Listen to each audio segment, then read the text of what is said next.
The Finest Story in the World by Rudyard Kipling. Narrated by Nixon. Or ever the knightly years were gone, with the old world to the grave, I was a king in Babylon, and you were a Christian slave. W. E. Henley.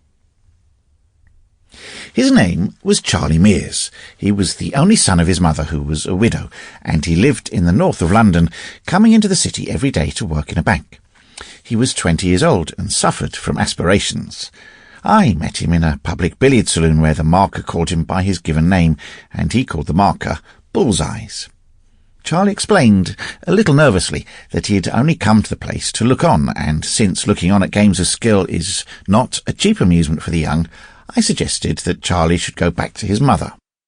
That was our first step toward better acquaintance. He would call on me sometimes in the evenings instead of running about London with his fellow clerks, and before long, speaking of himself as a young man must, he told me of his aspirations, which were all literary. He desired to make himself an undying name, chiefly through verse, though he was not above sending stories of love and death to the drop-a-penny-in-the-slop journals. It was my fate to sit still while Charlie read me poems of many hundred lines, and bulky fragments of plays that would surely shake the world.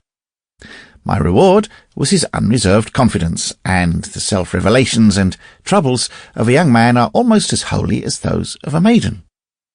Charlie had never fallen in love, but was anxious to do so on the first opportunity. He believed in all things good and all things honourable, but at the same time was curiously careful to let me see that he knew his way about the world as befitted a bank clerk on 25 shillings a week. He rhymed dove with love and moon with June, and devoutly believed that they had never been so rhymed before. The long lame gaps in his plays he filled up with hasty words of apology and description, and swept on, seeing all that he intended to do so clearly that he esteemed it already done, and turned to me for applause.